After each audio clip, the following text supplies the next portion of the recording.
Poor single dad let a lost girl stay the night the next day. 50 Hell's Angel show up at his house. Charlie Hayes wiped the grease from his hands with a worn red shop rag and glanced at the clock on the wall. 5:30. Time to close up.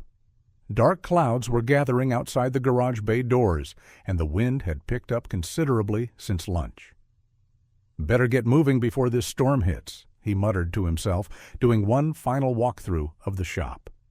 He checked that all the tools were put away and the equipment was properly shut down, habits ingrained from years of running his own business. The first fat drops of rain started falling as Charlie climbed into his old Ford pickup. The leather seat creaked beneath him, familiar and comfortable after all these years. He turned the key, and the engine rumbled to life, a sound he knew as well as his own heartbeat. The drive to the Miller's house, where Sophie was playing with her friend Jenny, usually took 10 minutes. Today, with the threatening weather, Charlie made it in 8. He pulled up to the tidy white house just as Mrs. Miller was ushering both girls in from the backyard. "Perfect timing," Mrs. Miller called out, waving from the covered porch. "Sophie, honey, your dad's here." Sophie came bounding down the steps, her brown ponytail bouncing with each jump. Charlie's heart warmed at the sight of her smile, the same smile her mother had worn. She clutched a piece of paper in her hand, protecting it from the increasing rainfall. "Dad, look what I made!" Sophie scrambled into the truck, immediately shoving the drawing in front of Charlie's face. "It's us at the beach. See? That's you building a sandcastle with me." Charlie studied the crayon masterpiece, taking in the stick figures and wobbly waves. "It's beautiful, sweetheart. We'll put it right on the fridge when we get home." He turned to wave goodbye to Mrs. Miller. "Thanks for watching her today." The storm was picking up now, rain drumming steadily on the truck's roof as they drove home. Lightning flickered in the distance, followed by a low rumble of thunder that made Sophie jump slightly. "Before you continue listening, please let me know where in the world are you watching from today. Now back to the story." "You okay there, kiddo?" Charlie asked, reaching over to squeeze her hand. "Yeah," Sophie nodded bravely. "I just don't like the loud ones." "Me neither," Charlie admitted with a gentle smile. "How about we make some hot chocolate when we get home? Perfect weather for it." Sophie's face lit up. "With marshmallows? Is there any other way?" Their small house welcomed them with familiar comfort, a modest 2-bedroom that Charlie had worked hard to maintain over the years. While Sophie changed into her pajamas, Charlie moved around the kitchen, heating milk on the stove and pulling out their favorite mugs. After hot chocolate and a simple dinner of grilled cheese sandwiches, Charlie helped Sophie with her math homework. The storm outside grew fiercer, rain lashing against the windows and wind howling through the trees. "Time for bed, sweetheart," Charlie said, checking his watch. "Go brush your teeth, and I'll come tuck you in." Sophie hugged him tight before heading to the bathroom. "Love you, Dad." "Love you too, baby girl." Once Sophie was settled under her covers, Charlie read her favorite chapter from Charlotte's Web. The familiar story and her father's steady voice soon had her drifting off to sleep. Charlie kissed her forehead and quietly closed her door. He had just settled onto the couch with a cup of coffee, ready to look over some invoices from the shop, when he heard it, 3 soft but urgent knocks at the front door. Frowning, Charlie set down his coffee and walked to the entrance. Who could be out in weather like this? He opened the door to find a teenage girl standing on his porch, completely drenched. Her dark hair was plastered to her face, and she was shivering, arms wrapped tightly around herself. Her eyes were wide with fear and desperation. "Please," she whispered, her voice barely audible over the storm. "I need help." Charlie hesitated for only a moment before stepping aside. "Come in, come in," he said softly, careful not to raise his voice and wake Sophie. The girl crossed the threshold, her shoes squeaking on the hardwood floor, leaving small puddles in her wake. "Let me get you a towel." Charlie hurried to the linen closet, grabbing their fluffiest bath towel. When he returned, the girl stood exactly where he'd left her, arms still wrapped tightly around herself, water dripping steadily from her clothes. "Here." He handed her the towel, watching as she took it with trembling hands. "I'm Charlie Hayes." "Emma," she replied, her voice barely above a whisper. She pressed the towel to her face, then started drying her hair. "You must be freezing, Emma. Wait here." Charlie disappeared down the hallway again, this time heading to Sophie's room. He carefully opened her dresser, selecting a pair of sweatpants and an oversized T-shirt his daughter sometimes slept in. They weren't ideal, but they'd be better than soaked clothes. When he returned, Emma had managed to stop shivering, though her clothes still clung to her like a second skin. "The bathroom's down the hall, first door on the right," he said, offering her the dry clothes. "Change into these. I'll make some hot cocoa." Emma nodded, clutching the clothes to her chest as she made her way to the bathroom. Charlie busied himself in the kitchen, heating milk and adding cocoa powder, trying not to wonder too much about what kind of trouble would drive a teenage girl out into a storm like this. The bathroom door opened just as he was adding marshmallows to the mug. Emma emerged looking younger in Sophie's clothes, her wet hair combed back from her face. She'd rolled up the sweatpants at the ankles, but the T-shirt hung loose on her thin frame. "Thank you," she said, accepting the steaming mug Charlie offered. She took a small sip, then another larger one. "Want to tell me what brings you out on a night like this?" Charlie asked, keeping his tone gentle. Emma's fingers tightened around the mug. "I'm just trying to get away from some trouble." Her eyes darted to the window where lightning flashed, illuminating the rain-slicked street. "I can't really say more than that." Charlie nodded slowly. He recognized the look in her eyes, a cornered animal, ready to bolt at the first sign of danger. "Okay," he said simply. "You can sleep on the couch tonight. I'll get you some blankets." Relief flooded Emma's face. She sank onto the couch while Charlie gathered bedding from the closet. When he returned, she had finished the cocoa and set the empty mug on the coffee table. "Try to get some rest," Charlie said, handing her the blankets. "We can figure things out in the morning." Emma arranged the blankets around herself, curling into a tight ball at one end of the couch. Charlie moved to the window, pulling back the curtains slightly to peer out at the storm-dark street. Nothing moved out there except the rain and wind-whipped trees. A particularly loud crack of thunder made him turn. Emma had pulled the blanket up to her chin, her eyes closed, but her body tense. Charlie quietly walked down the hall to check on Sophie, finding her still sound asleep, one arm wrapped around her favorite stuffed elephant. Back in the living room, Charlie settled into his armchair. Emma's breathing had evened out, though her face wasn't entirely peaceful. Outside, the storm continued its assault, and Charlie kept his vigil, watching over both girls as the night grew deeper, wondering what the morning light would reveal. The morning sun streamed through the kitchen windows, casting warm patches on the worn linoleum floor. Charlie stood at the stove, flipping pancakes while keeping one eye on Emma, who was still asleep on the couch. The storm had passed, leaving behind a fresh, clean smell that drifted in through the slightly opened window. "Daddy?" Sophie's voice came from the hallway, still fuzzy with sleep.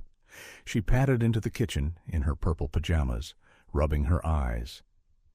"I smelled pancakes and—" She stopped short when she spotted Emma on the couch. Charlie put a finger to his lips. "We have a guest," he whispered. "Her name is Emma. She needed a place to stay last night because of the storm." Sophie's eyes widened with curiosity.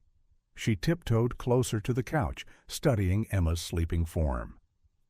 At that moment, Emma stirred, her eyes fluttering open. She tensed for a second before remembering where she was. "Hi," Sophie said brightly. "Do you like pancakes? Daddy makes the best ones." Emma sat up slowly, managing a small smile. Yes, I do. Thank you." "Come on," Sophie said, grabbing Emma's hand without hesitation. "You can sit next to me." Charlie watched as his daughter led Emma to the kitchen table, chattering about her favorite pancake toppings. There was something both heartwarming and unsettling about the scene. Sophie's innocent acceptance of this stranger, and Emma's careful way of moving, like someone used to watching their back. "Here we go," Charlie said, placing a stack of pancakes on the table. "Butter's in the fridge, Sophie. Can you grab the syrup, too?" Sophie bounced to the refrigerator while Emma sat quietly, her hands folded in her lap. She looked younger in the morning light, more vulnerable. "Did you sleep okay?" Charlie asked, trying to keep his tone casual. Emma nodded. "Yes, thank you. I should probably get going after breakfast." "Where are you headed?" Charlie couldn't help asking, even as part of him hoped she would indeed move on quickly. Having a runaway teenager in his house complicated things he couldn't even begin to imagine. "I'm not sure yet," Emma admitted, accepting the syrup Sophie handed her. "You could stay and play with me," Sophie suggested, drowning her pancakes in syrup. "I have lots of games and we could—" "Sophie," Charlie said gently, "Emma probably has places to be." But watching Emma pick at her pancakes, her shoulders hunched as if carrying an invisible weight, Charlie felt an unexpected surge of protectiveness. Whatever she was running from, she was just a kid herself. The peaceful breakfast was interrupted by a sound that made Emma's fork clatter against her plate. In the distance, growing louder by the second, came the unmistakable rumble of motorcycles, not just one or two, but many. Charlie rose from his chair and walked to the front window. The rumbling grew louder, like approaching thunder. Emma stood frozen by the table, her face drained of color. "Stay inside," Charlie told them, his voice firm but calm. He stepped out onto his front porch, closing the door behind him. The sound was deafening now. As Charlie watched, motorcycle after motorcycle turned onto his quiet street. Leather-clad riders filled his vision, 50 of them at least, their chrome gleaming in the morning sun. The Hells Angels patches on their jackets stood out clearly as they pulled up in front of his house, their engines idling with a menacing growl. Charlie's heart pounded as he faced the wall of leather-clad bikers. Their leader, a tall man with flame-red hair and cold eyes, stepped forward. A nasty scar ran down the left side of his face, pulling his mouth into a permanent sneer. "Name's Rusty Stevens," he said, his voice carrying across the front yard. "We're looking for Emma Sullivan. We know she's here." Charlie planted his feet firmly on the porch. "This is private property. I'm going to have to ask you all to leave." Rusty's laugh was like gravel. "Listen, friend, that girl in there? She's caused a lot of trouble. We just want to talk to her." Through the window, Charlie caught a glimpse of Emma's face. She had pressed herself against the wall, trembling. Sophie stood next to her, clutching her hand. "I don't care what you want," Charlie said, keeping his voice steady despite his racing heart. "You're not coming in my house." Several bikers revved their engines, the sound echoing off the surrounding houses. Neighbors were beginning to peek through their curtains. Charlie knew he should probably call the police, but something in Emma's terrified expression made him hesitate. "You don't understand what you're getting into," Rusty said, taking another step forward. His boots crunched on the gravel. "That girl belongs with us.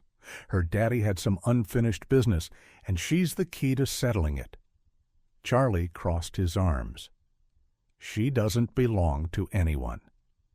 Inside, Emma had sunk to the floor, her breathing rapid and shallow. Sophie looked scared, but stayed by her side, patting her shoulder awkwardly. "We can do this the easy way or the hard way," Rusty growled. "Your choice." Charlie stood his ground. "How about this? You all stay out here, and I'll talk to Emma. That's the only way this is happening." Rusty's eyes narrowed as he considered the offer. After what felt like an eternity, he nodded. 5 minutes, then we do things my way. Charlie went back inside, locking the door behind him. He found Emma in the living room, her face buried in her hands. "Sophie, honey," he said gently, "go to your room and shut the door, okay?" Once Sophie was gone, Charlie knelt beside Emma. "I need you to tell me what's going on. Who are these people?" Emma lifted her head, tears streaking her cheeks. "That man out there, Rusty, he was my father's second in command." Her voice shook. "My dad was Tony Sullivan. They called him the Snake." Charlie's stomach dropped. Everyone knew that name.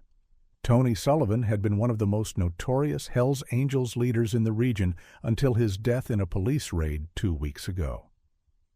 "Dad kept records," Emma continued, her words tumbling out. "Everything the gang did, everyone they hurt, all the money they made. He was paranoid about being betrayed, so he documented everything. Rusty, he thinks I know where those records are." She wrapped her arms around herself. "But I don't. I swear I don't. I just couldn't stay there anymore. After Dad died, Rusty started talking about how I belonged to the gang now, how I had to take my father's place. I couldn't become that." Through the window, they could see the bikers waiting, their presence like a dark cloud over the house. Rusty paced back and forth, checking his watch. Charlie ran a hand through his hair, feeling the weight of the situation crushing down on him. He had to make a decision, and fast. Charlie stared at Emma, his mind reeling from the revelation. Tony the Snake Sullivan wasn't just any gang member. He'd been a legend in the criminal underworld, his name whispered in fear across 3 states. "I should have told you sooner," Emma said, wiping her tears with the back of her hand. "But I was scared. Everyone who knows who I am either wants something from me or wants to hurt me." Through the window, the morning sun cast long shadows of the bikers across Charlie's front lawn. The rumble of their idling motorcycles filled the air like distant thunder. "My dad," Emma's voice cracked. "He wasn't a good person. The things he did." She shook her head. "I grew up watching him hurt people. He said it was business, but I knew better. When the police finally caught up to him, part of me was relieved." Charlie sank into his armchair, trying to process everything. His eyes darted to Sophie's bedroom door, where his daughter was hopefully staying put, as he'd asked. "After the shooting, Rusty started talking about legacy," Emma continued. "He said I had to step up, take my father's place. But that's not who I am." Her hands trembled as she spoke. "Dad kept detailed records of everything, every crime, every deal, every dollar. Rusty thinks I know where they are." "Do you?" Charlie asked quietly. Emma shook her head. "No. Dad never trusted anyone completely, not even me. But Rusty won't believe that." A sharp knock at the door made them both jump. "Time's up!" Rusty's voice boomed from outside. Charlie stood, squaring his shoulders. He looked at Emma, saw the terror in her eyes, and made his decision. "Stay here," he said firmly. He walked back outside, closing the door behind him. Rusty stood at the bottom of the porch steps, his scarred face twisted in impatience. "Well?" Rusty demanded. "Hand her over." Charlie crossed his arms. "No, she's not going anywhere with you." Rusty's face darkened. "You don't want to make an enemy of us, friend. That girl belongs with her family." "Family doesn't force someone to become something they're not," Charlie said, his voice steady despite his pounding heart. Some of the bikers shifted on their motorcycles, hands moving to their jackets. The threat was clear, but Charlie held his ground. "You've got no idea what you're getting into," Rusty snarled. "That girl's father. "I know exactly who her father was," Charlie cut in. "And I know who she is. She's not him." Rusty studied Charlie for a long moment, then let out a harsh laugh. "You're either very brave or very stupid." He pulled out a phone, made a show of checking the time. "Tell you what, you've got 24 hours to reconsider. Hand her over by this time tomorrow, or things are going to get real unpleasant for you and that little girl of yours." Charlie's fists clenched at the mention of Sophie, but he kept his voice level. "Get off my property." Rusty smiled, but it didn't reach his eyes. 24 hours, he repeated. He turned to his men. "Mount up." The roar of engines filled the air as the bikers started their motorcycles. Rusty kept his eyes locked on Charlie as he backed toward his bike. "Clock's ticking," he called out over the noise. Then he swung onto his motorcycle and led his men away, leaving behind only the acrid smell of exhaust and a heavy blanket of fear. Charlie watched until the last bike disappeared around the corner, knowing with absolute certainty that this was far from over.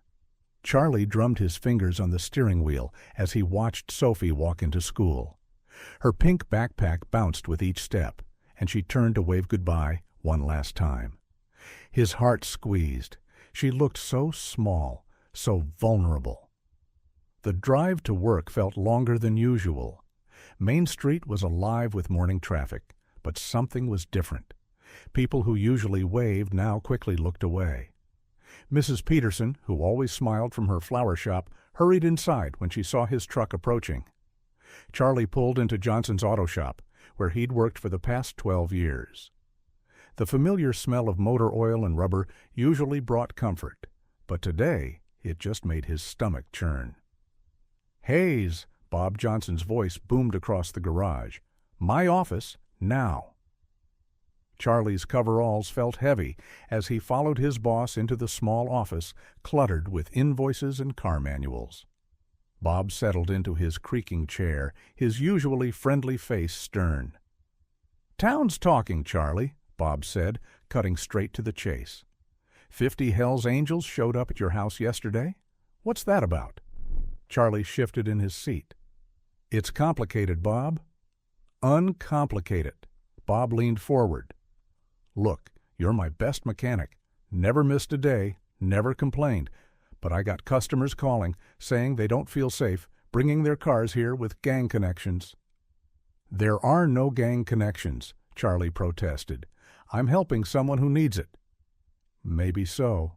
Bob sighed, rubbing his temples. "But perception is reality in a small town. I got a business to run. Either this situation gets resolved, or—" He left the threat hanging. The rest of Charlie's workday crawled by in a fog of dirty looks and whispered conversations that stopped when he walked by. Even Ted, who'd worked beside him for years, kept his distance. When Charlie finally got home with Sophie, the house smelled amazing. He found Emma in the kitchen, stirring something on the stove. She'd tied her dark hair back, and flour dusted her borrowed t-shirt. "I hope you don't mind," she said quickly. "I wanted to do something to thank you. It's my grandmother's recipe for chicken and dumplings." Sophie bounced excitedly. "Emma let me help roll the dumplings." Charlie took in the scene, his kitchen counter dusted with flour, Sophie's face glowing with pride, Emma's nervous smile. Something warm settled in his chest, pushing back the day's worries. "Smells wonderful," he said, and Emma's smile grew more confident. They sat down to eat, and the food was better than anything Charlie had managed in years. Sophie chatted about school while Emma listened intently, asking questions about her teachers and friends. For a moment, it felt normal, like family.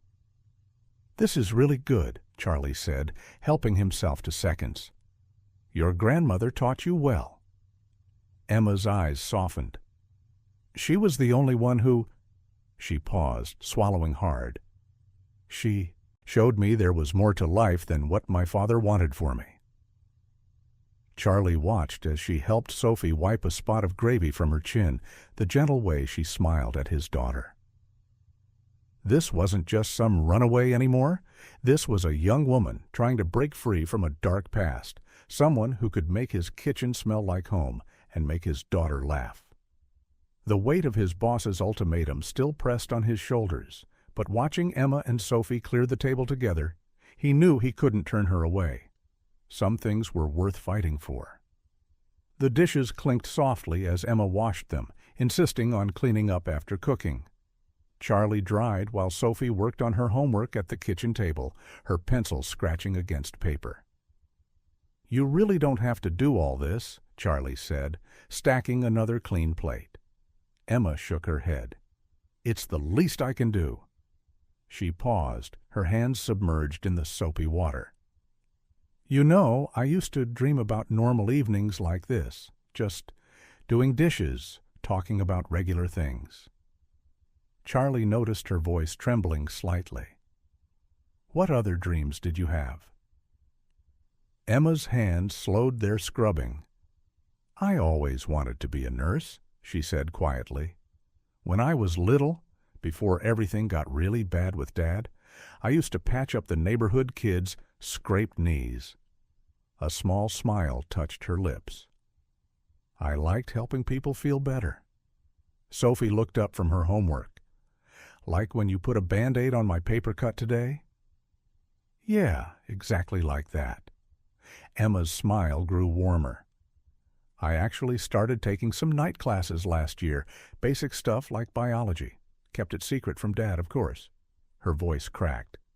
"I just wanted something different, you know, something that matters." Charlie set down his dish towel. "That still matters. Those dreams aren't gone, Emma." "Aren't they?" Her hands gripped the edge of the sink, knuckles white. "Look what I brought to your doorstep. All those men out there, the whole town talking." Tears started rolling down her cheeks. "Everything I touch turns toxic, just like his world." Sophie slid off her chair and wrapped her arms around Emma's waist. "Don't cry. You're not toxic. You made the best dinner ever." Emma's shoulders shook as she tried to hold back sobs. Charlie placed a gentle hand on her shoulder, the way he did when Sophie was upset. "Hey, listen to me. Your father's choices aren't yours. You're here because you're trying to break free, and that takes real courage." "I'm so tired," Emma whispered, wiping her eyes. "Tired of running, tired of being scared. I just want peace, a normal life. Maybe finish school, help people." She looked down at Sophie, still hugging her. "Have a real family someday." "You will," Charlie said firmly. "We'll figure this out, okay? One step at a time." They finished the dishes in comfortable silence, Sophie eventually returning to her homework. After everything was clean, Emma helped Sophie pack her backpack for tomorrow. "I think I'll head to bed if that's okay," Emma said, exhaustion clear in her voice. "Thank you. For everything. For listening." Charlie nodded. "Get some rest. Sophie, time for bed too, kiddo." After both girls had gone upstairs, Charlie stepped out onto his front porch. The night air was cool, carrying the lingering scent of rain. Several motorcycles were still parked down the street, their chrome gleaming under the streetlights. As his eyes adjusted to the darkness, he noticed one biker sitting apart from the others. The man was older, probably in his 60s, with gray hair and weathered features. Unlike the others who lounged aggressively on their bikes, this one sat quietly on a low wall, his attention fixed on Charlie's house. What caught Charlie's attention were the man's eyes. They weren't hard or threatening like the others. Even from this distance, there was something gentle about them, something that seemed at odds with his leather vest and gang patches. The morning sun cast long shadows across the quiet street as Charlie walked toward his truck, pretending to check the tires. His eyes darted to the older biker who sat alone on the low brick wall, separate from his leather-clad brothers who lounged near their motorcycles further down the street. Charlie's heart hammered in his chest as he slowly made his way closer, keeping his movements casual. The older man watched him approach, his weathered face unreadable beneath his gray beard. "Morning," Charlie said, trying to keep his voice steady. He gestured to the wall. "Mind if I sit?" The biker, Rick Big Iron Walker, Charlie had heard the others call him, shifted slightly to make room. His leather vest creaked as he moved. Up close, Charlie could see the patches that marked decades of membership in the club, yet something in Rick's tired eyes spoke of weariness rather than menace. "Rough spot you've found yourself in," Rick said quietly, his voice gravelly but not unkind. He kept his gaze fixed on the street, speaking barely above a whisper. Charlie ran a hand through his hair. "Didn't exactly plan on any of this." "No one ever does?" Rick pulled out a pack of cigarettes, offering one to Charlie, who declined. "That girl in there, Emma. I knew her when she was just a little thing. Used to bring her candy sometimes, back when Tony would let people near her." "You knew her father?" Rick's face darkened. "Tony. The Snake Sullivan wasn't always the monster he became. Time was, he was just a brother who lost his way." He took a long drag on his cigarette. Watched him drag that girl deeper and deeper into the darkness. Couldn't do anything about it then. Charlie studied Rick's profile, noting how the man's hands trembled slightly. "And now?" "Now?" Rick's voice dropped even lower. "Now I'm just an old man who's seen too much. Been riding with these boys longer than most of them been alive." He gestured vaguely toward the other bikers. "But the club ain't what it used to be. Not since Rusty took over." A motorcycle roared to life down the street, making Charlie jump. Rick didn't flinch. "Listen," Rick said, still not looking at Charlie. "I can't be seen talking to you long, but that girl deserves better than what life handed her. Better than what we handed her." Charlie noticed Rick's hand moving slowly, deliberately reaching into his vest pocket. The older biker made a show of pulling out his cigarettes again, but as he did so, he pressed something into Charlie's palm. "Sometimes," Rick continued, his voice normal volume now, "a man's got to decide what side of history he wants to be on." He stood up, stretching as though their conversation had been nothing more than idle chat. Charlie waited until Rick had walked several paces away before glancing at the folded paper in his hand. Inside, written in cramped handwriting, was an address and 3 words: "Safe House. Trust no one else." When he looked up again, Rick had already merged back into the group of bikers, just another leather-clad figure among many. But Charlie noticed how the older man stood apart, even in the crowd, like a man carrying a heavy weight that only he could see. Back inside the house, Charlie carefully closed the door and pulled the curtains shut. Emma sat at the kitchen table, her fingers drumming nervously against a half-empty mug of coffee. Charlie pulled out the folded note and smoothed it flat on the worn wooden surface between them. 1247 Pine Creek Road, Emma read aloud, her voice barely above a whisper. She looked up at Charlie, her eyes clouded with doubt. "How can we trust him? He's one of them." Charlie pulled out a chair and sat down, the old wood creaking beneath his weight. "The way he talked about your father, about you, it was different. He remembered bringing you candy when you were little." Emma's fingers stopped drumming. Her face softened for a moment, then hardened again. "Lots of them brought me things back then. Doesn't mean they're good people." "No," Charlie agreed, "but Rick seems different. The way he stands apart from the others, the look in his eyes. He's tired of this life. I could see it." Sunlight filtered through the curtains, casting shifting shadows across the note on the table. Emma reached out and traced the address with her finger. "Pine Creek Road. That's on the other side of town, past the old mill." Charlie nodded. "We'll wait until dark. I know a back route through the industrial area, less chance of being spotted." He glanced at his watch. "We'll need to leave around 9. The guys watching the house usually switch shifts around then. There's always a few minutes of confusion we can use." "And Sophie?" Emma's voice cracked slightly. "Mrs. Peterson next door can watch her. She's helped out before when I've had late shifts." Charlie ran a hand through his hair. "I'll tell Sophie I have an emergency repair job. She's used to those." Emma wrapped her arms around herself, shrinking into the chair. "I hate this. Hiding, running, putting your family at risk." Her voice trembled. "Maybe I should just—" "Don't," Charlie cut her off firmly. "Don't even think about giving yourself up. These men," he shook his head, "they're not here to help you." They spent the next hour working out the details. Charlie would drive his old pickup, less conspicuous than his work truck. Emma would hide under blankets in the back seat. They mapped out alternate routes in case they were followed. "Once you're at the safe house," Charlie said, "I'll—" A muffled sob from down the hall stopped him mid-sentence. Charlie's heart dropped as he recognized the sound.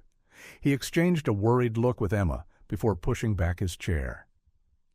The short walk to Sophie's room felt endless. The door was slightly ajar, and through the gap he could see his daughter sitting on her bed, hugging her stuffed elephant close to her chest. Her small shoulders shook with quiet sobs. "Sophie?" Charlie pushed the door open gently. "Sweetheart, what's wrong?" Sophie looked up at him, her cheeks wet with tears. "Daddy, I'm scared," she whispered. "Why are those scary men outside? Why won't they go away?" Charlie's chest tightened as he crossed the room and sat beside her on the bed. Sophie immediately crawled into his lap, burying her face in his shirt like she used to do when she was younger. "I don't understand," she hiccuped between sobs. "Did we do something wrong? Are they going to hurt us?" Charlie held her close, his own eyes burning with unshed tears. All his careful plans, all his attempts to shield her from what was happening, they hadn't been enough. His little girl was terrified, and he didn't know how to make it right.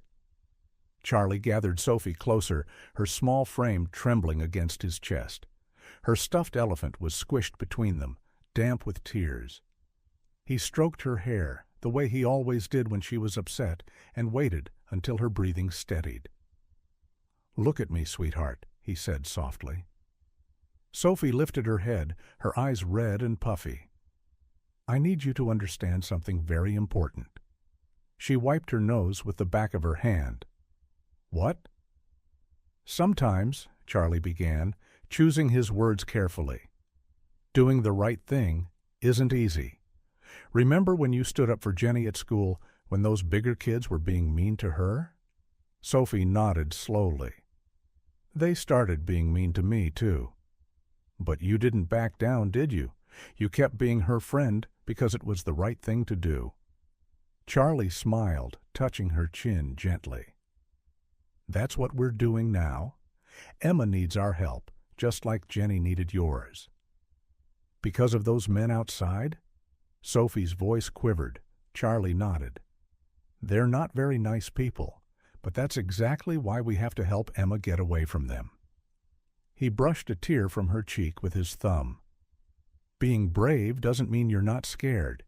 It means doing what's right even when you are scared."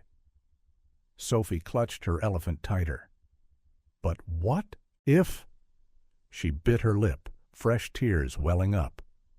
"What if you have to go away, like Mommy did?" The question hit Charlie like a physical blow. He pulled Sophie into a fierce hug, his own eyes stinging. "Sophie Hayes, listen to me very carefully." He leaned back so he could look directly into her eyes.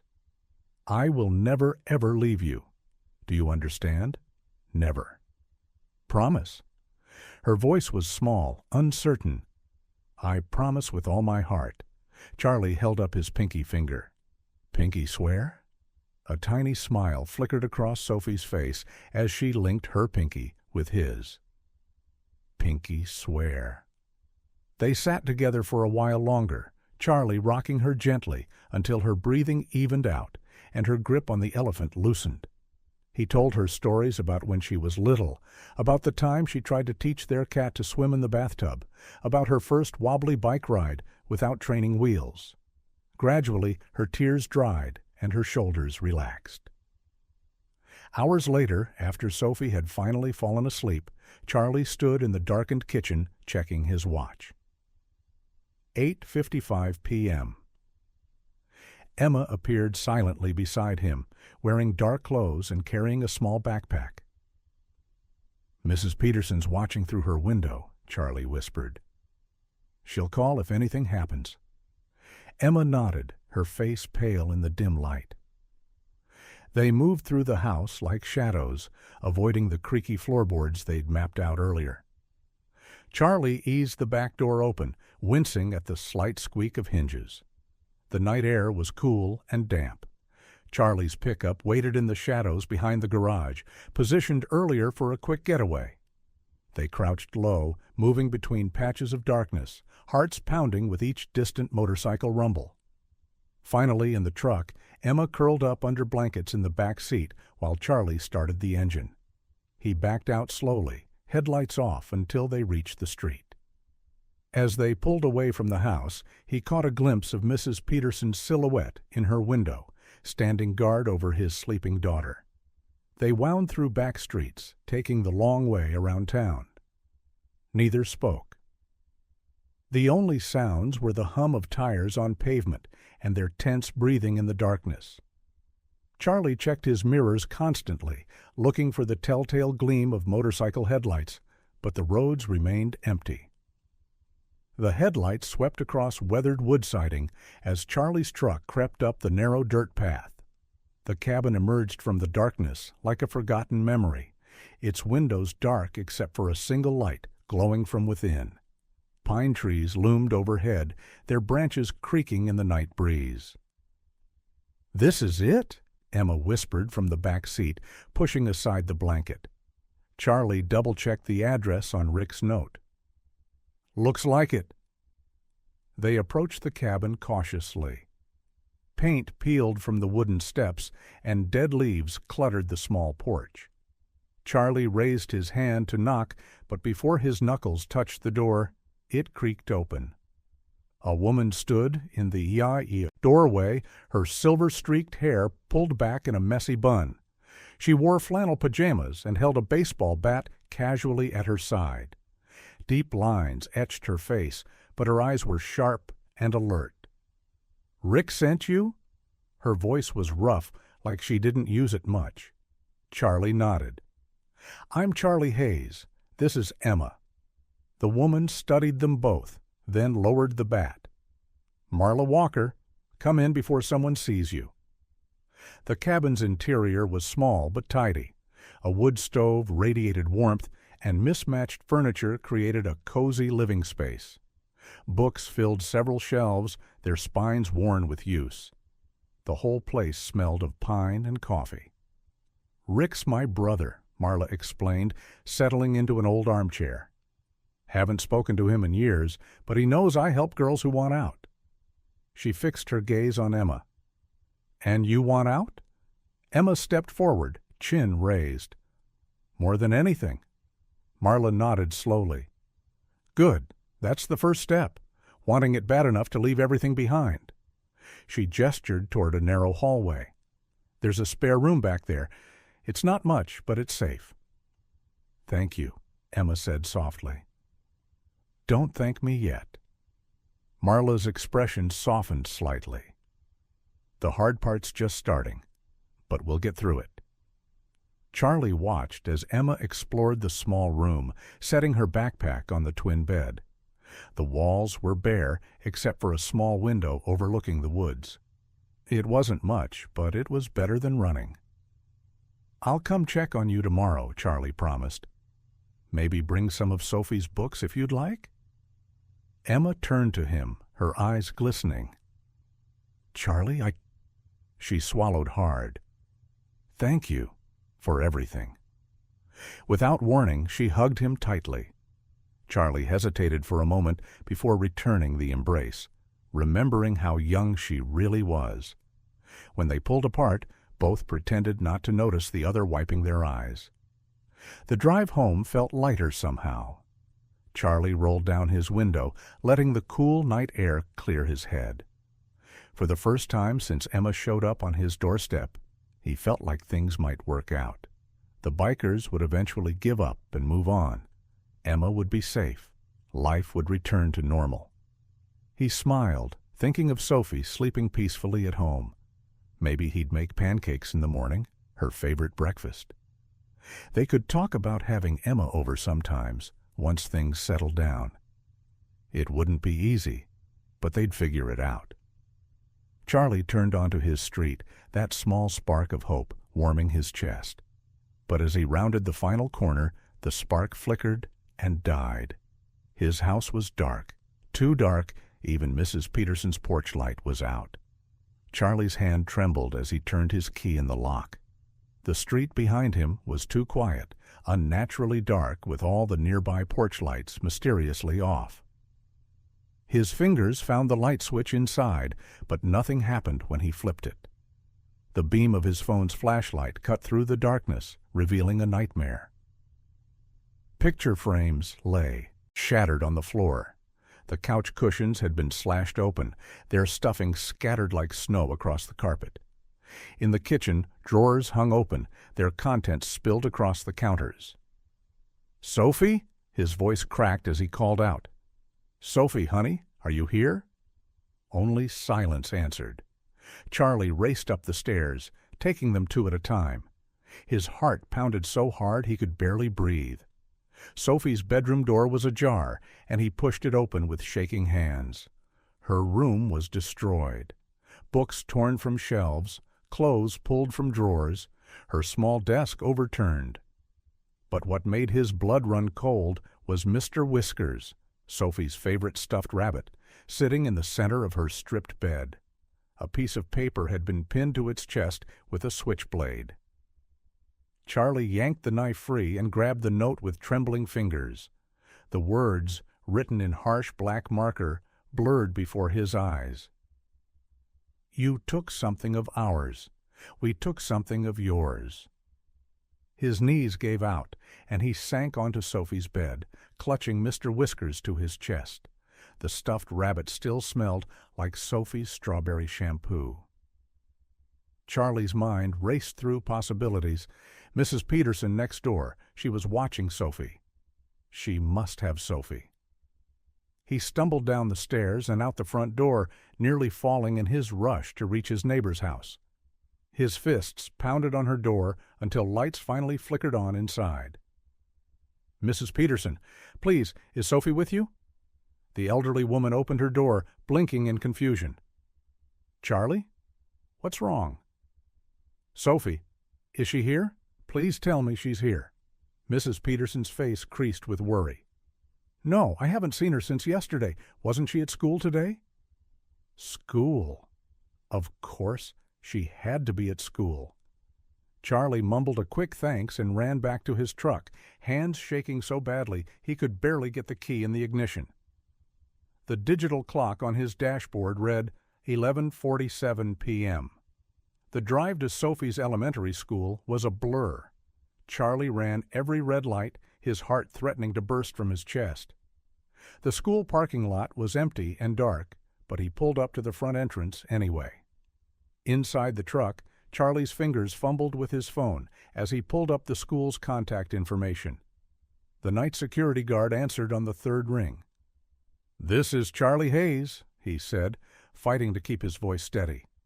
"My daughter Sophie, I need to know if she made it to school this morning." There was a pause, then the sound of typing. "Let me check the attendance records. Hayes, Sophie?" "No, sir. She was marked absent today. Never arrived." The phone slipped from Charlie's numb fingers. Through the windshield, he stared at the empty school building, its dark windows reflecting nothing but his own desperate face. The note's words echoed in his mind. "You took something of ours. We took something of yours." Sophie was gone, and it was all his fault. Charlie sat in his truck, staring at his phone. His hands wouldn't stop shaking as he dialed 911. The dispatcher's calm voice felt like a lifeline in the darkness.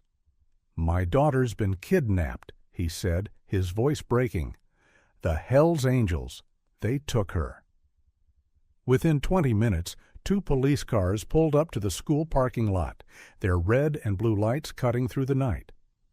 Officer Martinez, a young cop with kind eyes, took notes while Charlie explained everything.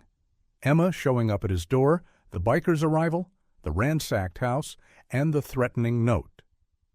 "Mr. Hayes," Officer Martinez said carefully, "we understand your concern, but dealing with the Hells Angels is complicated.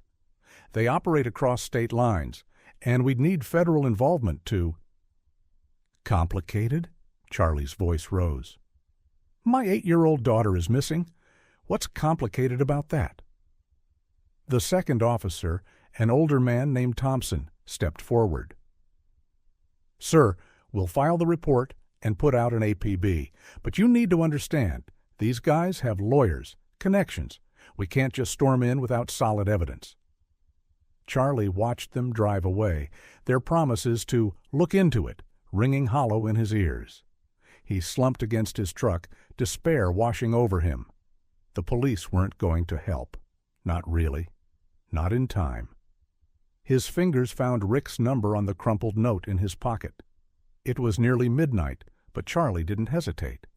The phone rang 4 times before a gruff voice answered. "Rick," Charlie choked out. "They took Sophie. Please, I need your help." There was a long pause on the other end. "Where are you?" "School parking lot. I can't think straight." "Stay there. 10 minutes." True to his word, Rick's motorcycle rumbled into the lot 8 minutes later. The older biker's weathered face was grim in the streetlight as he dismounted. "Tell me everything," he said. Charlie explained about taking Emma to the safe house, coming home to find the place destroyed, the note, Sophie's absence from school. His words tumbled out, raw and desperate. Rick listened silently, his expression darkening. When Charlie finished, the older man rubbed his beard thoughtfully. "Rusty's getting bold. Taking a kid, that's crossing a line even for him." "Can you help me get her back?" Charlie pleaded. "I can try," Rick said slowly. "But you need to understand something. This isn't just about Sophie anymore. Rusty won't stop until he gets what he wants." "Emma," Charlie whispered. Rick nodded.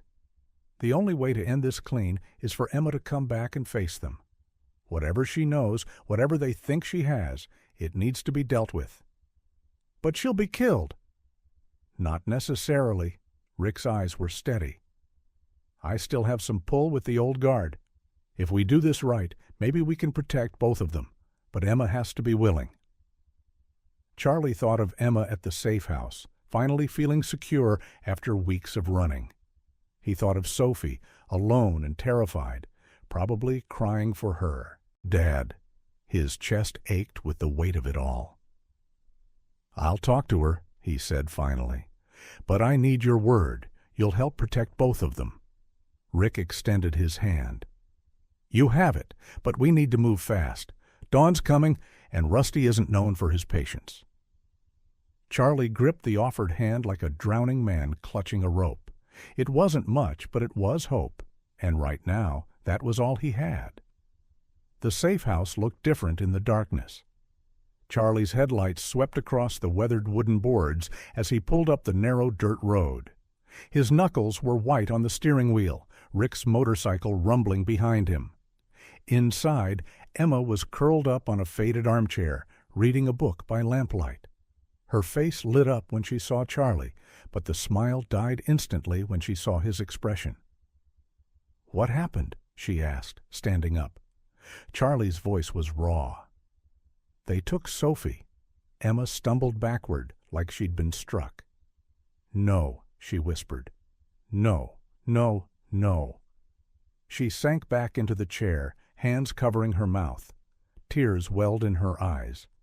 Marla appeared from the kitchen, her face tight with concern. Rick stayed by the door, a silent guardian. "This is my fault," Emma said, her voice breaking. "All my fault. I never should have stayed with you. I should have kept running." Charlie knelt beside her chair. "Emma, listen to me. This isn't your fault. These men, they're the ones who chose to take an innocent child." "But they took her because of me." Emma stood up, pacing the small room. Her hands were shaking. "Because I ran. Because I couldn't face what happened with my father." She stopped suddenly, turning to face Charlie. "I have to go back." "Emma, no," Marla started. "I have to." Emma cut her off. "Sophie is 8 years old. She's probably terrified." She looked at Charlie, her eyes full of determination, despite the tears. "You took me in when I had nowhere else to go. You protected me. Now it's my turn to protect your daughter." Rick stepped forward. "It won't be easy. Rusty's angry, and he's convinced you know something about your father's last deals." "I don't care what he thinks," Emma said. "I won't let Sophie suffer for my mistakes." Charlie watched the young woman who'd shown up on his doorstep just days ago, soaking wet and scared. Now she stood straight-backed, facing her fears head-on. His heart swelled with a mixture of pride and worry. "I'm coming with you," he said. Emma nodded, then turned to Marla. "Can I have some paper? There's something I need to write." Marla brought her a notepad and pen. Emma sat at the kitchen table, bent over the paper. Her hand moved quickly, tears occasionally dropping onto the page. When she finished, she folded the letter carefully and handed it to Marla. If something happens to me," Emma said quietly, "could you make sure this gets to my aunt in Oregon? She's the only family I have left who isn't mixed up in all this." Marla pulled her into a tight hug. "You come back. You hear me? Both of you." Rick cleared his throat. "We should go. I know where they'll be holding Sophie, the old compound outside town." Emma wiped her eyes and straightened her shoulders. She looked at Charlie, and in that moment they shared an understanding. They were in this together now, bound by something stronger than fear. "Let's bring Sophie home," Emma said.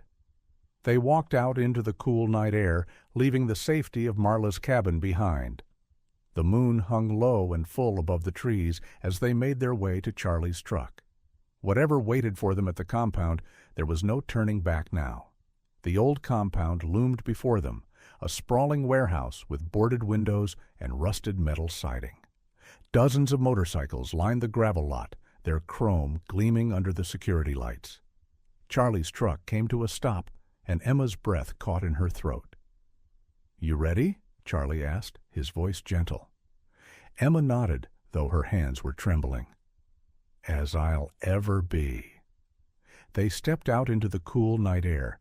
Rick was already there, having arrived ahead of them on his bike. He gave them a grim nod and led them toward the entrance, where 2 burly bikers stood guard. "They're expected," Rick told the guards. Inside, the warehouse was a maze of wooden crates and old machinery. The air smelled of oil and cigarette smoke. Music thumped from somewhere deeper in the building, and voices echoed off the high ceiling. They found Rusty in what looked like a makeshift office, a cleared space with a desk and some chairs. Sophie sat in a corner, hugging her knees. When she saw Charlie, her eyes lit up. "Daddy!" she cried out. Charlie started forward, but one of Rusty's men blocked his path. Sophie's face crumpled, and she buried her head in her arms. "Well, well," Rusty drawled, leaning back in his chair. His red beard caught the fluorescent light. "The prodigal daughter returns."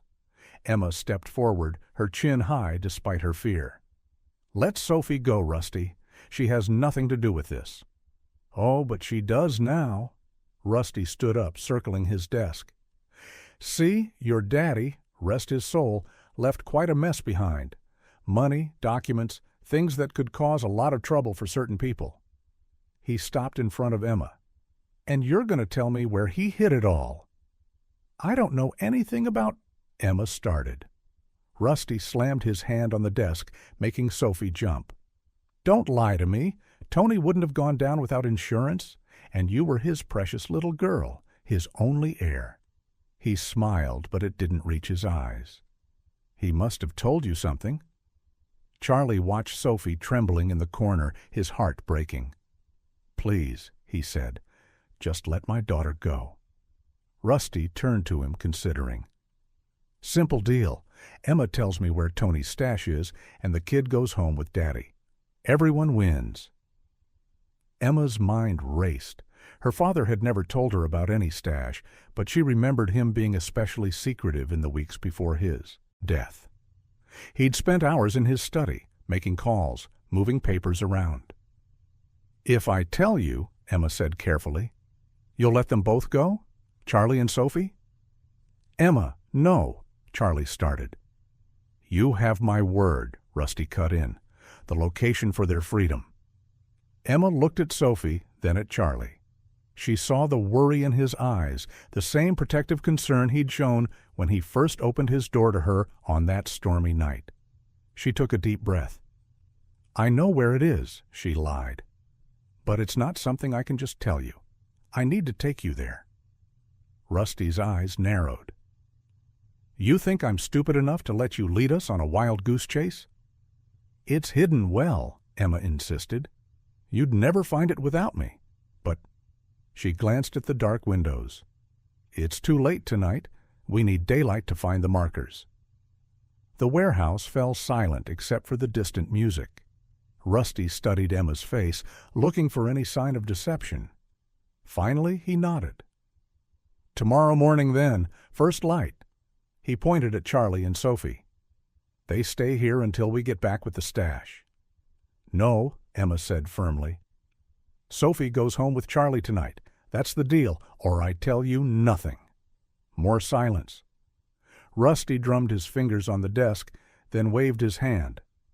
"Fine. Take the kid. But Charlie stays. Insurance that you'll come back." Emma looked at Charlie apologetically. He gave her a slight nod, understanding passing between them. "Deal," Emma said. Rusty motioned to one of his men.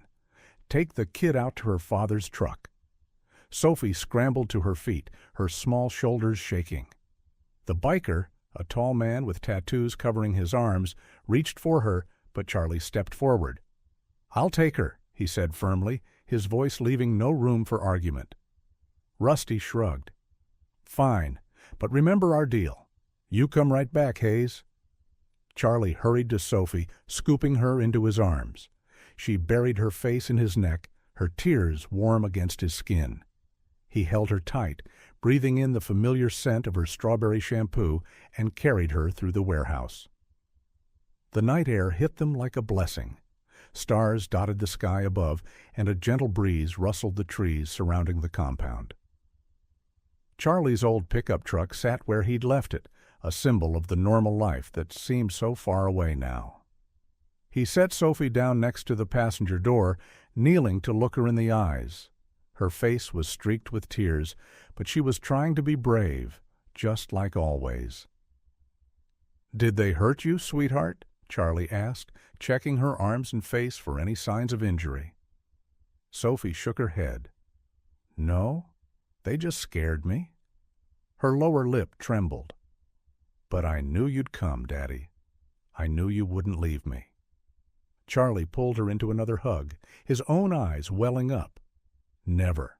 I will never leave you, Sophie. You're my whole world." "But—" Sophie pulled back, looking worried. "You have to go back in there?" Charlie nodded slowly. "Just for a little while longer. Emma needs help, and we don't leave people who need help, remember?" "Like when you helped Mrs. Peterson's cat out of the tree?" Sophie asked, a ghost of a smile appearing. "Exactly like that," Charlie said, managing a small laugh. "But I promise you, this will all be over soon. Everything's going to be okay." He helped Sophie into the truck and buckled her seatbelt. As he started the engine, he could see Emma watching from one of the warehouse windows, her face pale in the darkness. She raised her hand in a small wave to Sophie, who waved back. The drive home was quiet, with Sophie eventually falling asleep against the window. Charlie carried her inside their house, which still showed signs of the earlier ransacking, papers scattered, furniture askew. But none of that mattered now. Sophie was safe. He took her upstairs to her bedroom, which thankfully had been left mostly untouched. The familiar sight of her stuffed animals and colorful bedspread brought a lump to his throat. How close had he come to losing all this? Charlie tucked Sophie into bed, pulling her favorite purple blanket up to her chin. She stirred slightly, but didn't wake. He sat on the edge of her bed for a moment, watching her peaceful face in the soft glow of her nightlight. A shadow moved across the bedroom wall. Charlie tensed, then relaxed as he recognized the silhouette at the window. Rick stood on the back porch roof, gesturing for Charlie to come outside. Charlie leaned down, kissed Sophie's forehead, and quietly made his way to the window. Charlie climbed carefully through the window onto the porch roof, his boots finding solid footing on the worn shingles. Rick stood in the shadows, his weathered face half hidden beneath his graying beard. "The kid okay?" Rick asked softly. "Yeah, shaken up, but she's strong." Charlie crossed his arms against the night chill. "What are you doing here? I thought you couldn't be seen helping us." Rick glanced around before pulling something from his leather jacket, a folded piece of paper, yellow with age. Tony Sullivan wasn't always the monster people made him out to be. Near the end, something changed in him. Charlie took the paper, unfolding it carefully. In the dim light from Sophie's window, he could make out what looked like a hand-drawn map. 2 weeks before the police raid, Rick continued, his voice barely above a whisper, Tony called me to his place. He knew things were closing in. Said he'd been watching Emma, seeing how much she hated the life he'd brought her into. Rick's eyes grew distant. He gave me this map and made me promise that if anything happened to him, I'd use what was hidden there to help Emma disappear. Charlie studied the crude drawings on the paper. "This is real? The location of the stash everyone's looking for?" Rick nodded. Tony may have been a criminal, but he loved his daughter. Said the money wasn't worth Emma being trapped in this life forever. He pointed to markings on the map. "It's in an old mining tunnel about 30 miles north. There's enough cash there to give Emma a fresh start somewhere far away." "Why didn't you tell us this before?" Charlie's voice had an edge to it. "Had to be sure I could trust you," Rick said. "Needed to know you weren't just looking to cash in on Tony's fortune. The way you protected Sophie, the risks you took for Emma, that's when I knew you were different." Charlie folded the map, his mind racing. "We still have to deal with Rusty. He's expecting Emma to take them to the stash tomorrow." "That's why I'm here now." Rick moved closer, speaking urgently. "We can get there first, tonight, but we have to move fast." Charlie glanced back through the window at Sophie's sleeping form. "I can't leave her alone again." "My sister Marla can watch her," Rick offered. "She's good with kids, and no one would think to look for Sophie there." Charlie ran a hand through his hair, weighing the options. Finally, he nodded. "Let me wake her and pack a few things."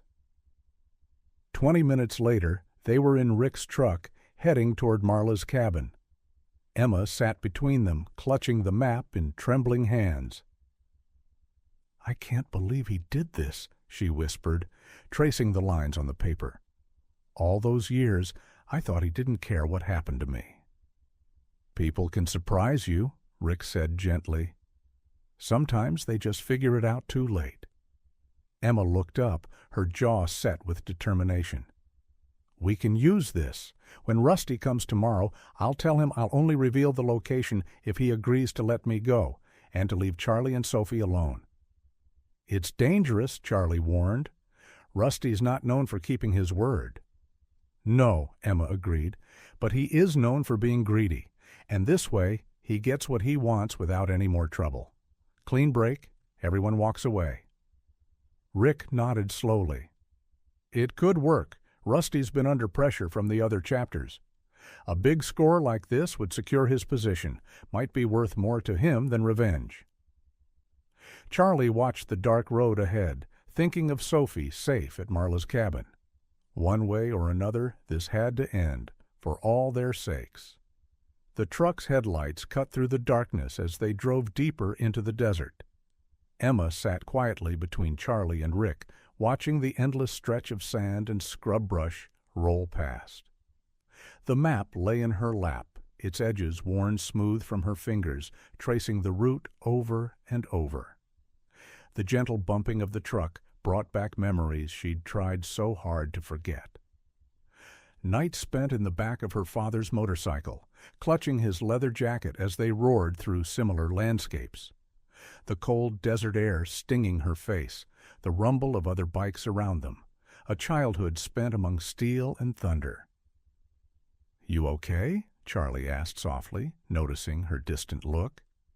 Emma nodded, wrapping her arms around herself. "Just remembering.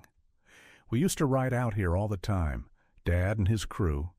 Sometimes they'd have these big parties in the desert." She swallowed hard. "I hated those nights. Too much drinking, too many fights." Rick's hands tightened on the steering wheel. "Tony changed in those last few months. Started talking about getting out, making things right." "Really?" Emma's voice was small, hopeful. "He never said anything to me." "Pride, maybe? Shame?" Rick guided the truck around a sharp bend. Hard for a man to admit to his kid that he messed up their whole life.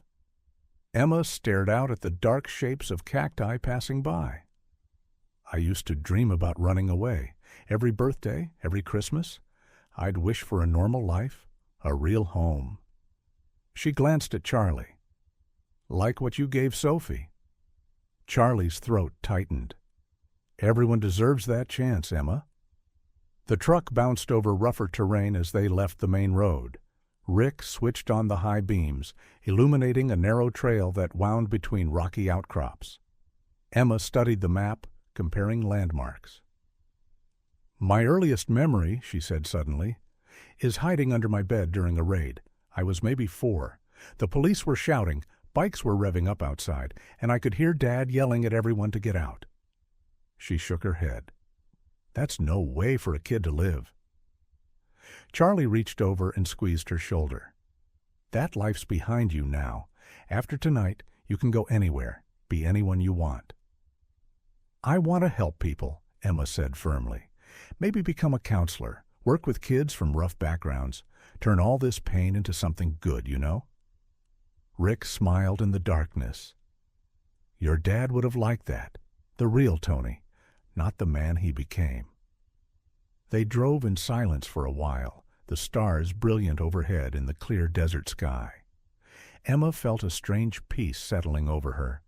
For the first time, she could see a future that wasn't defined by her past.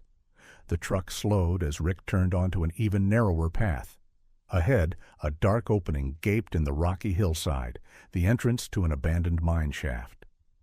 Rick killed the engine, and the desert silence rushed in around them. "This is it," Emma whispered, comparing the map one last time to the scene before them. The entrance was partially collapsed, old wooden supports rotting away at odd angles. A rusted sign, warning of danger, hung crooked on a post. Charlie pulled out flashlights from his pack, handing one to each of them. The beams looked weak against the absolute darkness of the mine entrance. Emma took a deep breath, steadying herself. "Dad used to say these old mines were full of ghosts," she said quietly.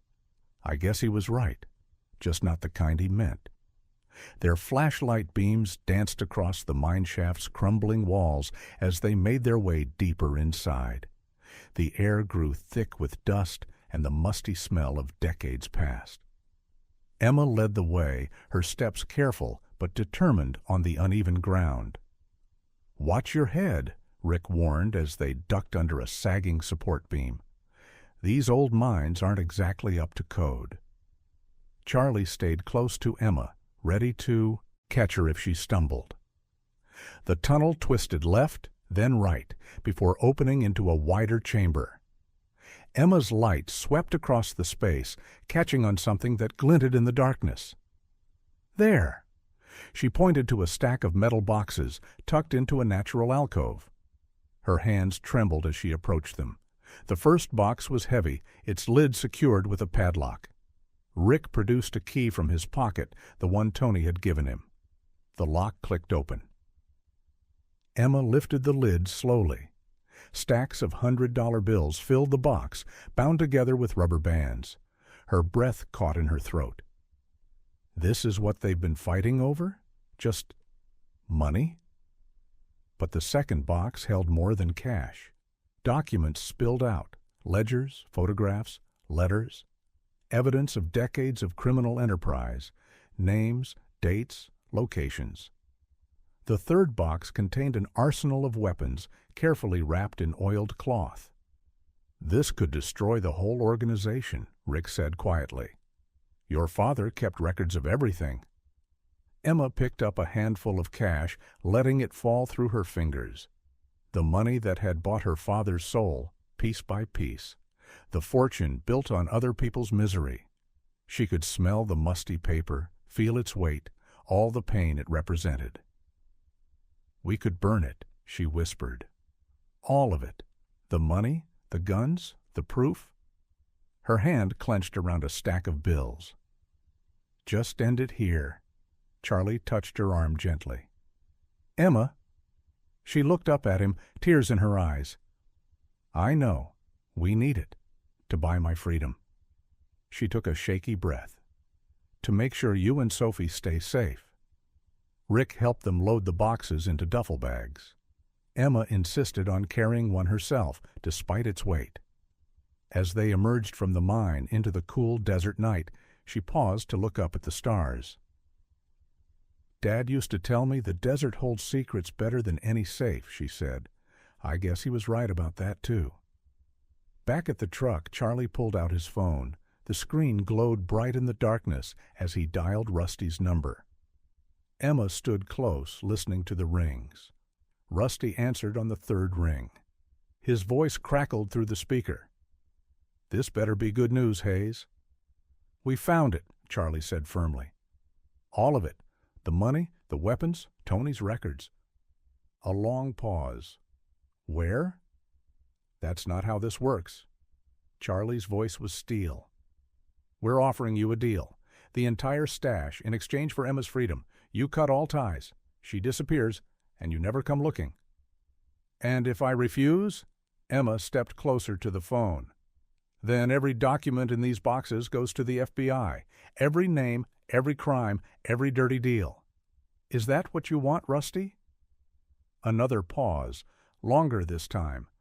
They could hear Rusty's breathing, the sound of him weighing his options. Meet me at the old quarry, he finally said. 1 hour. Bring everything. The line went dead. Emma let out a breath she hadn't realized she'd been holding. Charlie squeezed her shoulder supportively. You ready? He asked. Emma looked at the duffel bags, then back at the mine entrance, the last piece of her father's legacy. Yeah, she said. I'm ready to end this. The old quarry was a gaping wound in the earth, its steep walls casting long shadows in the moonlight. Charlie parked their truck behind a pile of weathered boulders, the engine ticking as it cooled. 3 motorcycles and a black SUV were already waiting. Remember the plan, Rick whispered, adjusting the tiny recorder hidden in his jacket. No matter what happens, we've got leverage. Emma clutched the duffel bags close, her knuckles white. Charlie stood protectively beside her as they walked toward the waiting group. Rusty emerged from the shadows, flanked by 2 burly bikers. Well, well, Rusty drawled, his eyes fixed on the bags. The prodigal daughter returns. Let's get this over with, Emma said, her voice steadier than she felt. Rusty gestured to one of his men. Show me what you brought. Emma set the bags down and unzipped one, revealing stacks of cash and documents. Rusty's eyes gleamed as he leafed through the contents.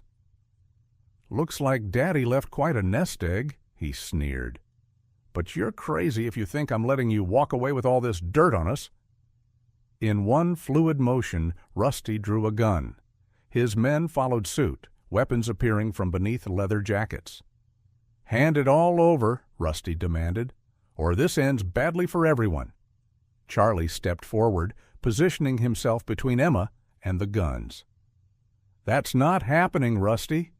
Rick's calm voice cut through the tension. "You really want to do this, Red?" He pulled out his phone, thumb hovering over the screen.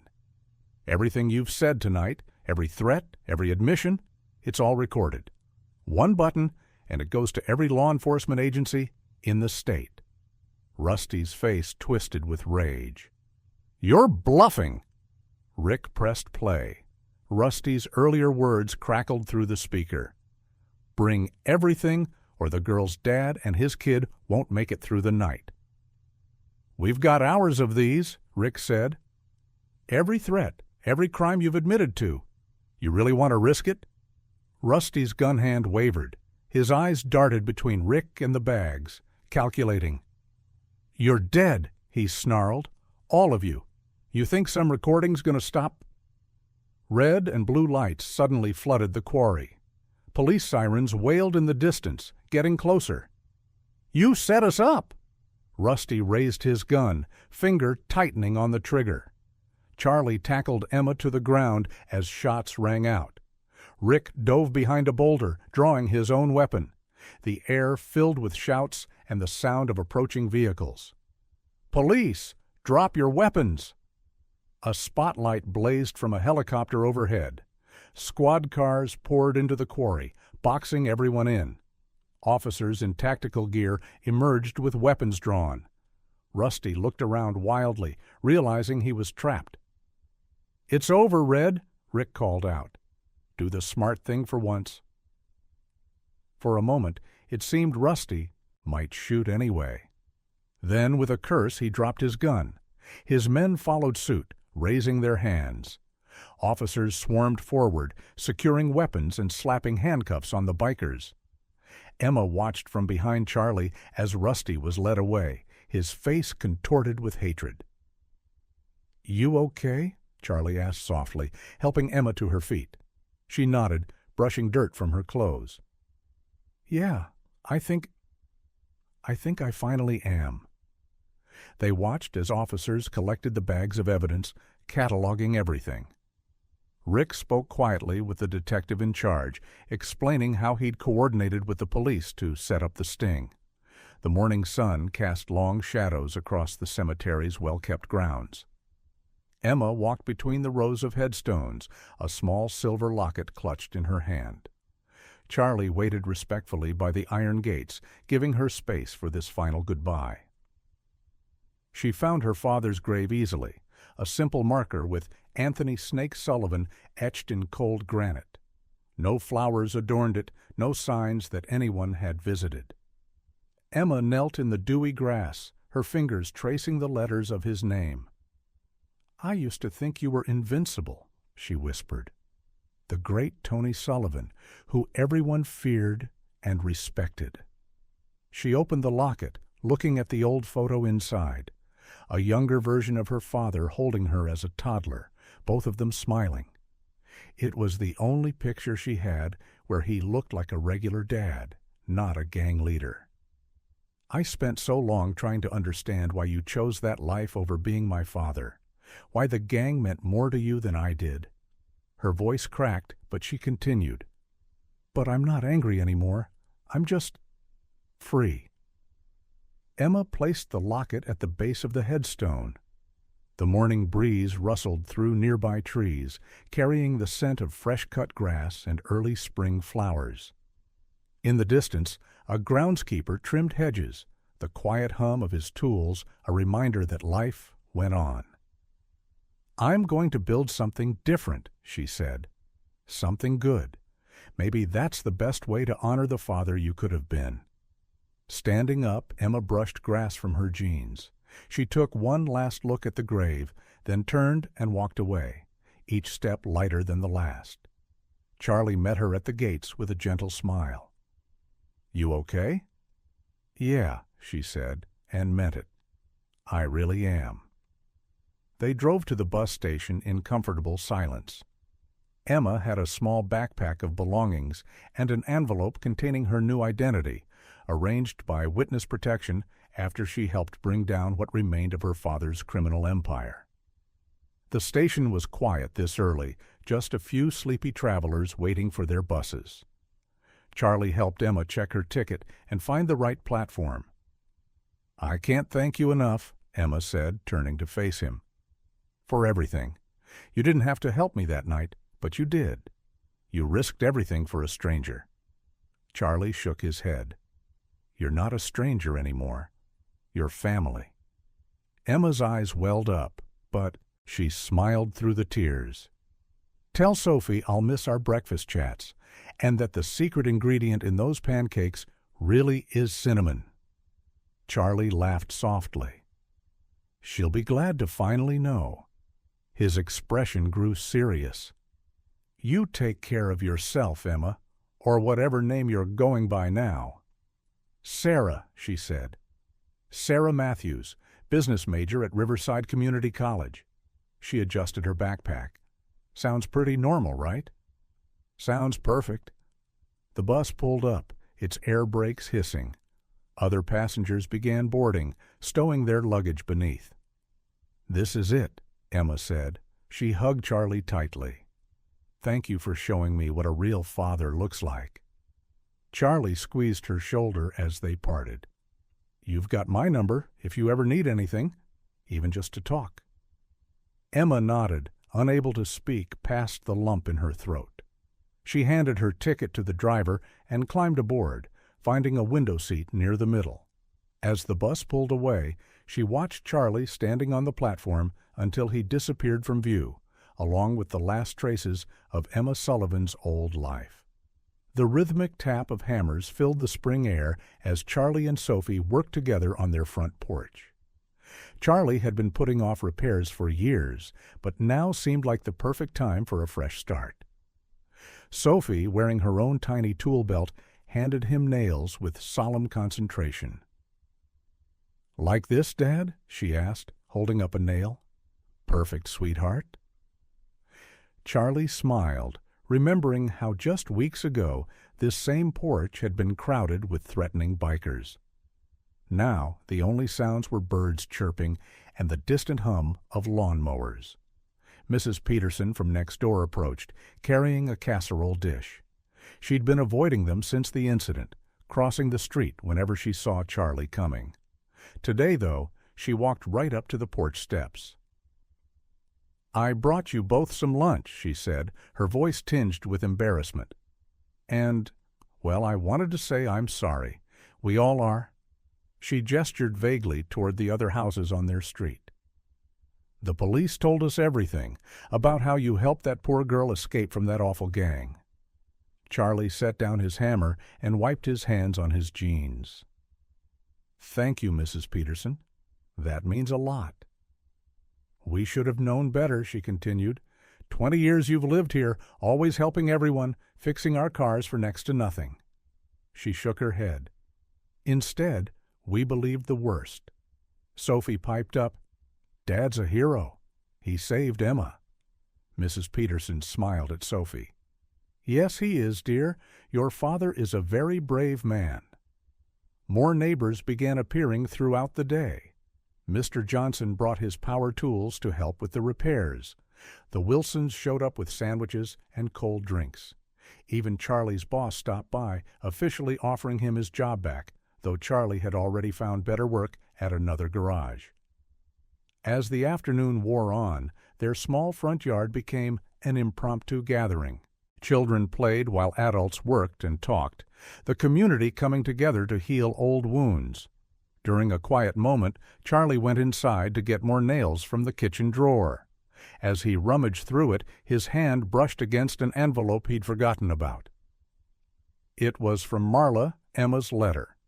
He sat down at the kitchen table and carefully opened it, Emma's neat handwriting filled the page. Dear Charlie, if you're reading this, I hope it means everything worked out okay. I'm writing this letter at Marla's safe house, not knowing if I'll make it through what comes next. But even if I don't, I needed you to know what you did for me. That night, when you opened your door to a stranger in the rain, you did more than offer shelter. You showed me that good people still exist, that someone could look at me and see more than just Tony Sullivan's daughter. You and Sophie gave me something I thought I'd lost forever. Hope. A chance to believe in myself again. Every morning when Sophie insisted I join your breakfast routine, every time you defended me, even though it put you in danger, you were teaching me what family really means. I don't know what my future holds, but I know it's brighter because of you.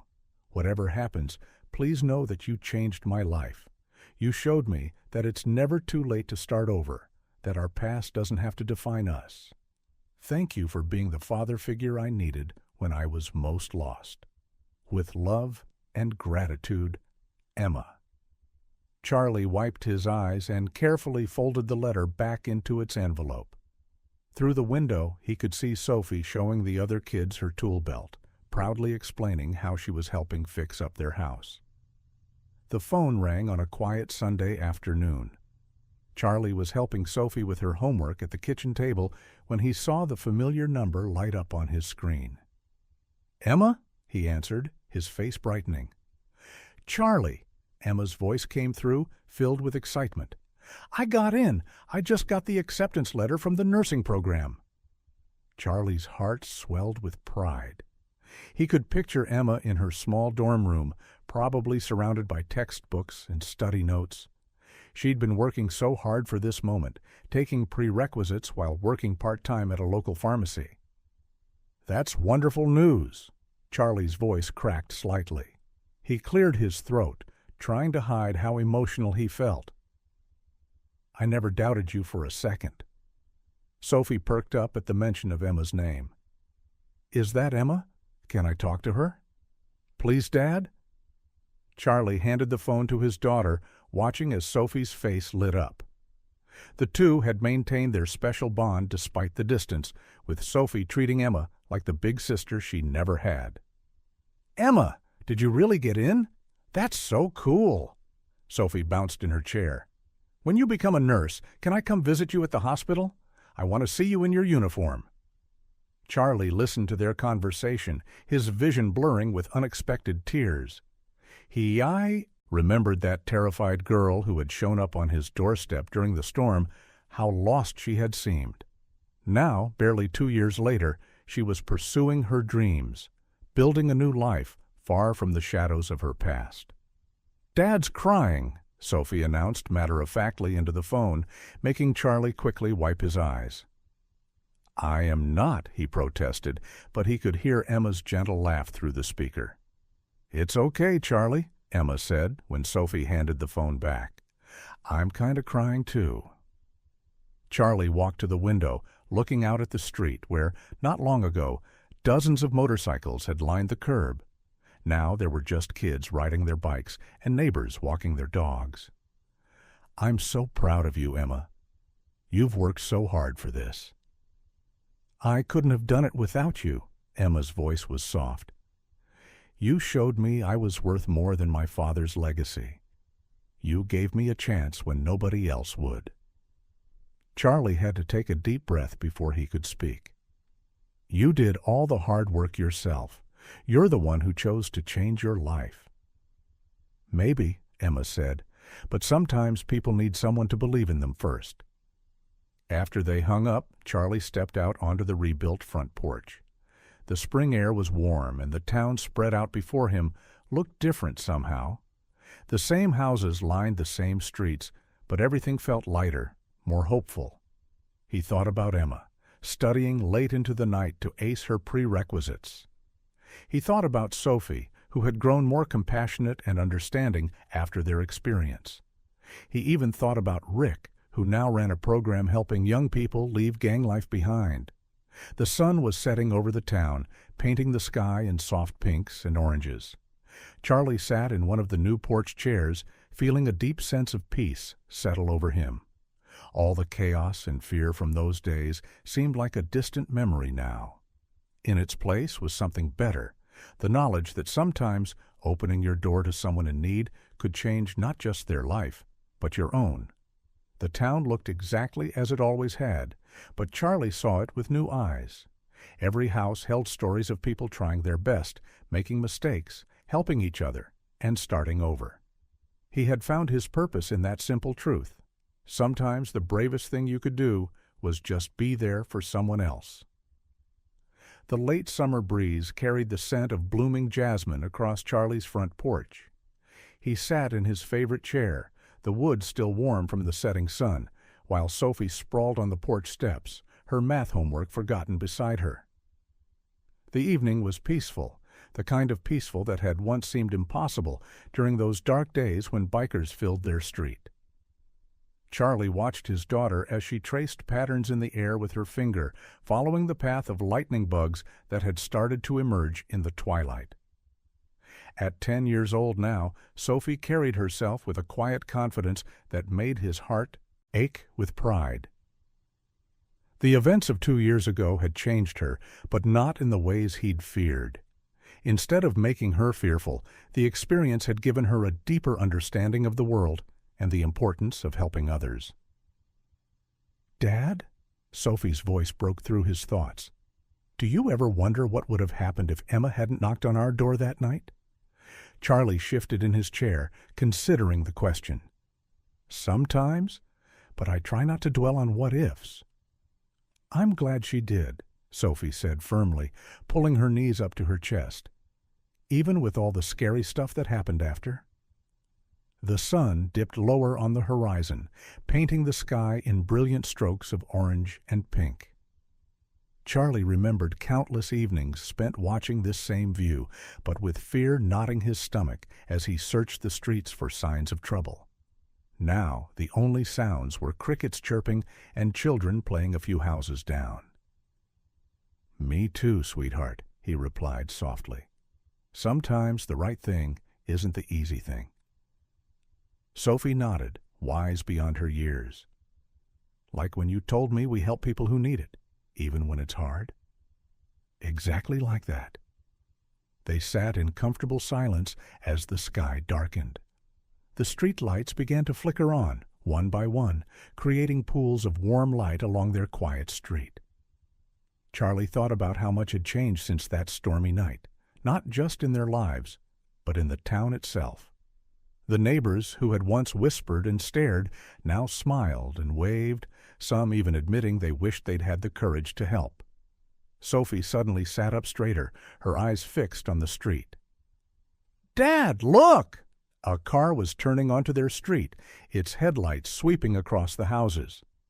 Charlie recognized the vehicle immediately, a sensible blue sedan that Emma had bought with her first real paycheck from the pharmacy. His heart warmed at the sight. The car pulled up in front of their house, and Sophie was already on her feet, bouncing with excitement. Through the windshield, Charlie could see Emma's bright smile as she gathered something from the passenger seat, probably the homemade cookies she'd promised to bring for their dinner together. Charlie stood up, his movements unhurried but purposeful. He reached for the porch light switch, the same one he'd flipped on that stormy night when a scared teenager had stood shivering on his doorstep. The warm glow spilled down the steps, illuminating Emma's path as she stepped out of her car. "We're up here," Sophie called out, waving enthusiastically. Charlie's hand lingered on the light switch for a moment. He thought about paths and choices, about doors opening and closing, about the power of a simple porch light to guide someone home. Emma looked up at them, her nursing textbook tucked under one arm, cookies balanced in her other hand, and Charlie saw in her confident stride how far she'd come from that rain-soaked night. He'd left the porch light on for her then. He always would. I hope you like this story. Please share what's your favorite part of the story and where in the world you are watching from. Have a wonderful day.